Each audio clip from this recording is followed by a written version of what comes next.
All right, everybody. This is Mocha. Mocha, say hi to everybody. Mocha's a black cat, which means she needs lots and lots of light in order to appear on a photograph. Mocha has been an indoor-outdoor cat in the past, and she's also been a strictly indoor cat for the past couple of years, since I've lived in this building. She is not accustomed. Oh, you want to be in my shadow? Come on. What are you doing? What are you doing? Trying to make you a star, kitty. Oh, you want some shelter, huh? Anyway, Mocha is she's not happy with this setup. She doesn't like the harness. I don't think there's a cat harness in the world that's made for a cat with 3 legs, particularly with a missing front leg. All right. Mocha is back inside. She still doesn't like the harness, but at least she's not audibly complaining about it. Kitty, kitty. Let's see those beautiful eyes.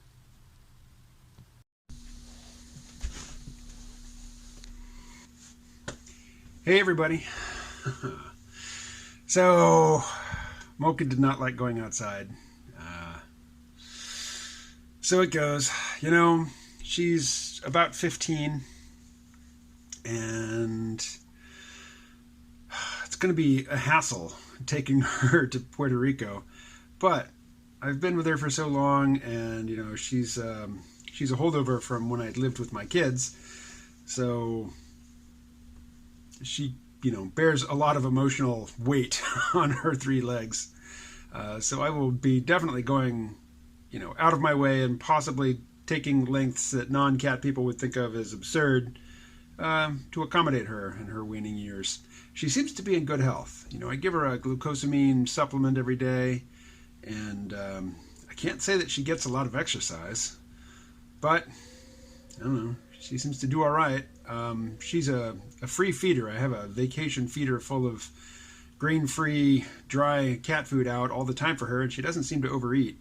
I do give her treats multiple times a day, and I think maybe she avoids the plain food, you know, holding out for the tasty stuff. But I know this would please a lot of people if I were to commit to this. I could just say, you know, I'm going to hang out here until Mocha passes away, and then make my next move. That could easily be another 5 years, though. I mean, she's an indoor cat. She faces no danger in this world. She's already faced plenty of danger. You may have noticed in one of the close-up shots that she has a torn ear. The torn ear happened after she lost a leg. I was living in the woods in a cabin in Tennessee, and she would go out at night and fight with the beasties of the forest. So I don't know what it was that tore her ear like that. It might have been a fox, it might have been a raccoon, or a possum, or a skunk, or another cat. But she is fearless. Even with her missing leg, she will still defend her territory from interlopers with a vengeance, which is not so smart, because once she catches them, what's she going to do? Anyway, I took a poll asking people if they wanted me to do a what am I doing on coronavirus video or a something different video, and most of the votes went to something different, some other subject, and really nothing is coming to mind. The non-coronavirus stuff that I'm interested in is stuff that I'm not particularly qualified to talk about, you know, like astronomy and astrophysics. That's my go-to. I mean, what's more escapist than that, really? Just stuff that I will never, ever see unless, you know, very unlikely things happen in terms of technology and life extension.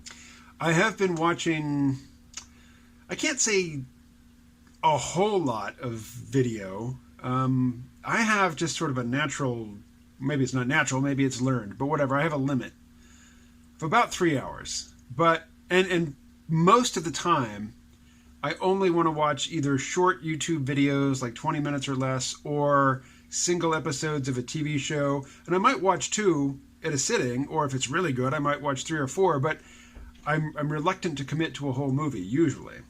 And in the past few days, I have watched a couple movies that I was kind of interested in seeing in the theater, but I heard they were really, really bad, so I avoided them. The first was the new Hellboy. Yes, I love the Guillermo del Toro Hellboy films with Ron Perlman. Those are just, lovely. But this new one, it had a different vibe to it. It seemed to contradict the other Hellboy movies in some ways. But it was fine. I mean, maybe it's just that, it shows how much my critical faculties degrade when I, drink a couple beers and smoke some weed at the end of the day before putting on the video. But I wasn't particularly critical of that film. And then last night, I watched Mortal Engines. The Peter Jackson didn't direct it, but it's definitely his baby. And it looks like a Peter Jackson film about, after an apocalyptic war with not nuclear weapons, but quantum energy weapons. Civilization is wrecked, and the remaining cities go mobile. They become these big traction engine monstrosities that roam around looking for new resources, and some of them are predatory, and they eat other smaller roaming cities. And it was silly, but once you got beyond the silliness, I mean, I watched it just because I knew a big budget film like that, a big budget sci-fi film with Peter Jackson, behind the scenes, is going to have some amazing production design. And I know like 8 out of 10 people in this country probably have no association whatsoever with the phrase production design, but it's one of the things that draws me to a movie. Over the past 30 years, I mean, it's really hard to overstate how influential he's been. So, yeah, I dig production design.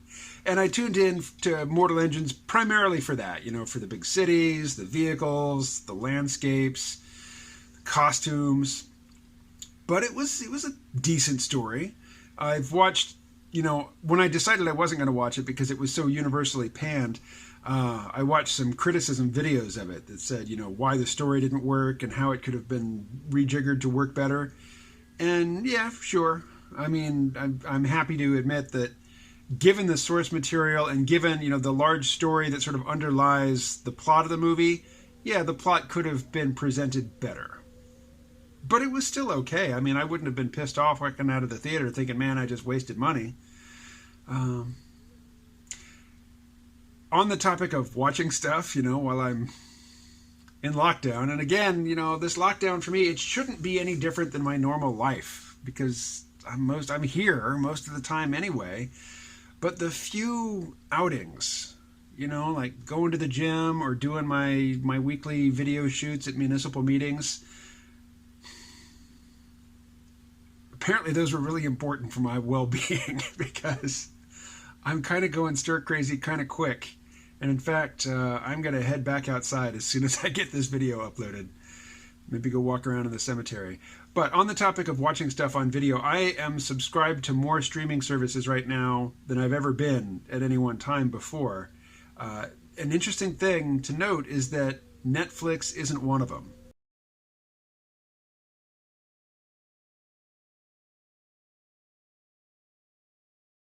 But I think eventually, whoever buys Netflix, Apple, Amazon, they seem like the most likely buyers, but who knows what the future holds. But I think what's going to determine the price, the purchase price for Netflix is largely going to be the estimated value of all of their original content. Check this out. Those two people, I believe, are in line for the bank. My bank, which used to be so convenient to me because it's in the same building I live in, well, the lobby is now permanently closed. So if I wanted to get some cash out of my account, I'd have to do like they do. I have to go and stand in line with cars to get to the drive-through window. Fortunately, I don't really need cash. I mean, I know I should be fighting the evil overlords who are looking to abolish cash by insisting on using cash everywhere I can, but it's a hassle. And, when it comes to tax time or just, to reconstruct some period of time, it's really handy to have a list of purchases that I made, when I made them, how much they were, what I bought. A PayPal receipt won't tell me what I bought at the store. Fortunately, Amazon, many times trying to reconstruct the past. I have gone to Amazon to look for like my past addresses. I can't always remember them because I've lived in a lot of different places, and figuring out what I bought in a given year that might be tax deductible because it's related to my work. Amazon has been really invaluable because I have this exacting record of what I bought and when, and it's always available to me. It's not paper. I don't have to carry it around through my various moves. I don't have to dig through it and figure out which pieces are essential to keep and which aren't.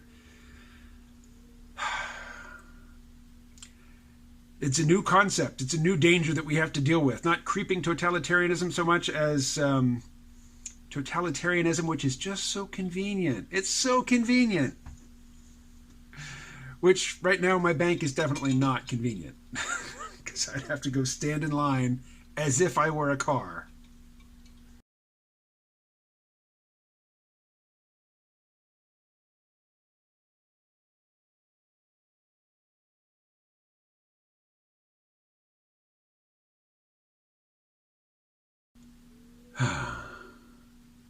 But, I mean, as long as I'm talking about my screen viewing habits, I can't fail to mention that I watch Rising with Crystal Ball and Sagar and Jetty every day. Like, as soon as it's released, for the most part. I'm totally on board with their take on the current moment. Not just the coronavirus, but neoliberalism, the Democratic Party, and what is becoming, very clear to me anyway. I wish it was as clear to most people as it is to me, of, the really vicious class war being waged against normal people by the hyper wealthy. All right, there's a cat that really wants out of her harness, and I'm going to let her out. I'll talk to you later. What are you watching? Let me know. Stay well.